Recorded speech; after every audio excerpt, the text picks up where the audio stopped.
வளர்ந்த கலை மறந்து விட்டாள் கேளடா கண்ணா, அவள் வடித்து வைத்த ஓவியத்தை பாரடா கண்ணா. வளர்ந்த கலை மறந்து விட்டாள் கேளடா கண்ணா, அவள் வடித்து வைத்த ஓவியத்தை பாரடா கண்ணா. குடும்ப கலை போதும் என்று போரடா கண்ணா, அதில் கூட இந்த கலைகள் வேறு ஏனடா கண்ணா.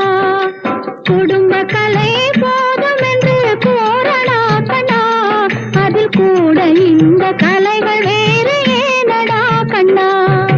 வளர்ந்த கலை மறந்து விட்டாள் கேளடா கண்ணா, அவள் வடித்து வைத்த ஓவியத்தை பாரடா கண்ணா.